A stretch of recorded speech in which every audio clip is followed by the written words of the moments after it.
Are there ways that we validate people for negative things? I imagine so.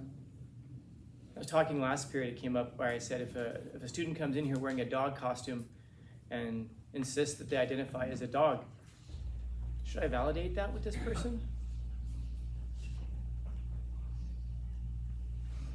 You know what frightens me is so many of you are smiling and like, you know, we all know the obvious, clear answer to that question. But I wonder, what is it about 2024 that we're so afraid of saying, God damn it, no. If a person is walking around in a dog costume pretending to be a dog, they clearly have some deep-seated mental illness. And we've always been okay with saying this. That's just mean, Scanlon. Okay, fair enough. I mean, not really, but of course I'm setting you up when I say something like that. Somebody comes in here and is suffering from anorexia. You walk in here weighing 60 pounds, so dizzy from not eating that you're actually bumping into walls and stuff like that. And you say, I think I look beautiful. That's how you identify. Should I sit there and say to you, you're right, you are absolutely beautiful, just as you are, and validate your identity?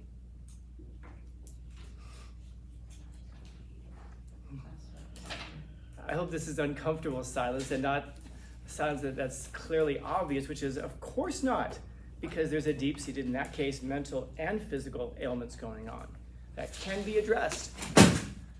Yeah. But I mean, I'm sure that there are lots of us who can think about people. I'm thinking of somebody right now who I was just mentioning during nutrition to somebody, a person who I'm thinking of who I really wish that person was less like themselves. And that's one of the dangers of validating every kind of a personality quirk or identity. Because one of the ways that when we say we shouldn't judge people, isn't that exactly how it is that we learn how to be? When you're a little kid, how do you learn how to become when you're a third grader, how do you learn how to become a sixth grader? Well, you look at the sixth graders and you emulate them in their positive characteristics. They're obviously they're just a few years older, but when you're a third grader, sixth graders look like they're so mature, they look like they're so big, they look like they're so all the positive things. When you're a kid, how do you learn how to become an adult? Well, hopefully you have positive role models around you. I mean, I would hope that we wouldn't go to a 12-year-old and say, you know what, I really hope is that when you're 45, you're exactly the same as you are right now. Hopefully we would look at a 12-year-old and say, look, your father, your uncle, or your aunt, or somebody is a very positive model in your life. And that's what they're called, role models, because we're supposed to change who we are. And I don't know, any of you guys babysit little kids? Nieces, nephews, brothers, sisters, cousins? Any of you guys look at them and just say, wow, I hope that you're exactly the same at 40 as you are right now at 6. No, you're hoping, I mean, some of you are sitting there thinking like, you know what, I can't wait until you're like 13, 14, 15, I can actually treat you like a human being. Because right now you're just not. You're waiting until they're just not so annoying. Do we look at a newborn and say, man, I hope that you cry just as much when you're 7 as you do at 3 months? We can recognize that in most areas of life that it isn't so much that we should stay exactly as we are, but that we should evolve into something better. And we run that danger when we validate each other constantly. And I don't just mean like proper validation. I'm talking about when we take our quirks, not even our quirks, sorry. When we take our very negative attributes, our very negative character traits, the things that are, and what I mean by that is not just the moral things, but also the things that are absolutely destructive to us.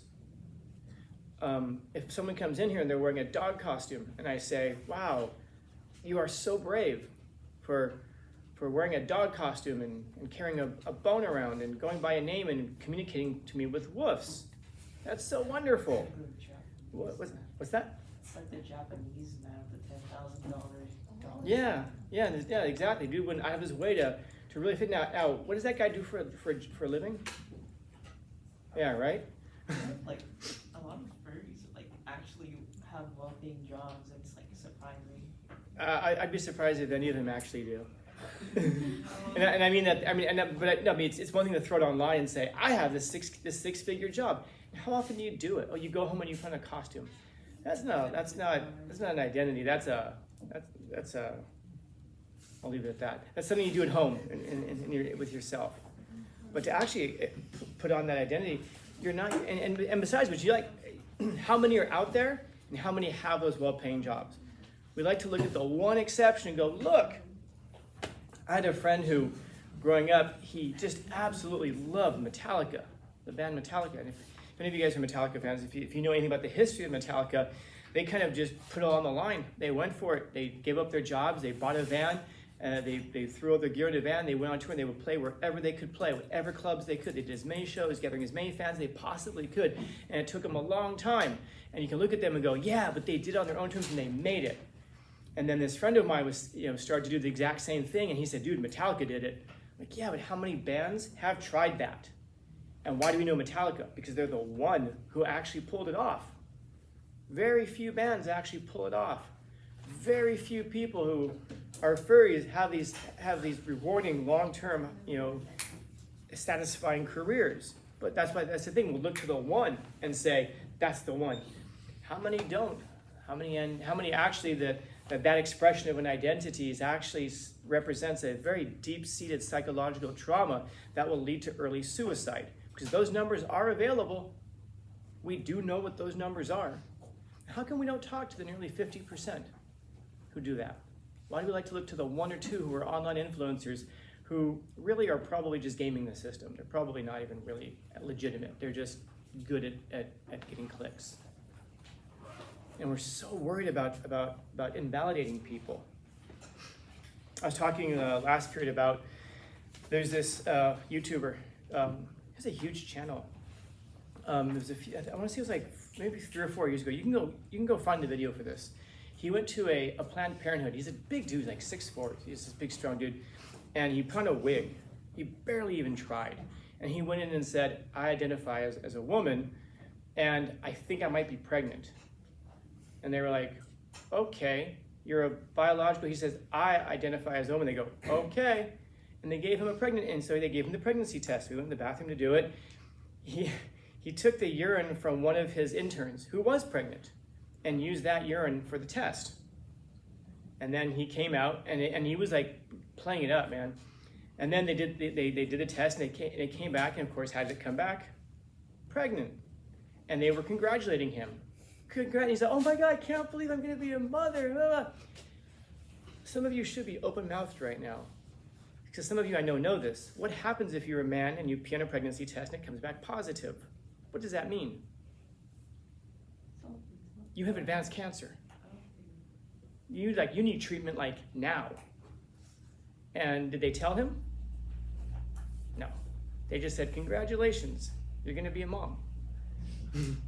So I guess it starts to beg the question, what's the limit of that mask of identity where we finally say, okay, bro, it's one thing to put on the wig, it's one thing to play the role, but you got testicular cancer, you need treatment like now.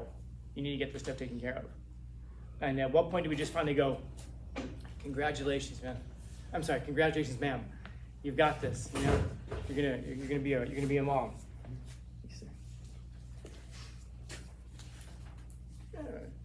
Yeah.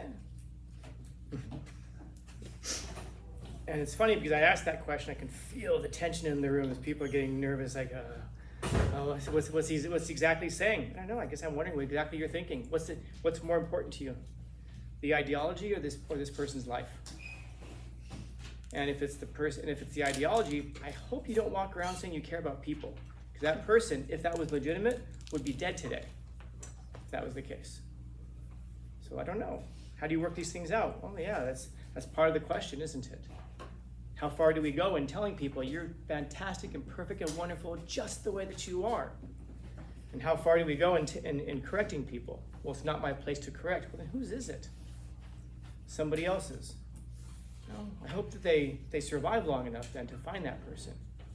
Or I hope that they don't invest too much of their life in one direction without getting correction, because that's kind of what we're supposed to do as a culture. So it isn't necessarily a terrible thing to model ourselves after other people. In fact, we probably should, because none of us pops out of the womb being what we could be, or certainly not being what we should be.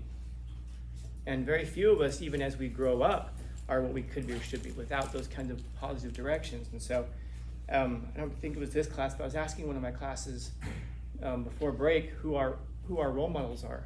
Like, if I were to ask you guys who it is that you look up to in life, and some of us, of course, would say like our family members and stuff like that. But when I start asking about like famous people that we want to model ourselves after, not just people who we like their music or that we like their acting or we like their content, but we actually look at them. So we look at them and say, as a person, I want to be like that person. And I know that the last time I asked classes, that was like, I think like 2 years ago, and the most common answer I got was Spider-Man, strangely enough. And I just thought, my God, not even a real human being. If you went back like 30, 40, 50 years and you asked people who their role models were, they would name people. They could name real life people. And that might be one of the real tragedies of today, is that we don't have real life people who we feel like we can model ourselves after. I mean, yes, family members and people close to us, but also even just like, highly successful people, politicians. Like, how many of us look at Biden and say, man, someday, if I live long enough and forget enough, I can be just like him. How many of us look at Trump and say, someday, I'm gonna be just like that person? And yet, those are the two people who we're probably gonna be having run to lead our country. And yet, almost none of us will look at those two people and say, I wanna be like one of them. And that might be part of the tragedy of not validating or validating too much. Or not judging enough. So, questions, comments, concerns, complaints, criticisms, critiques?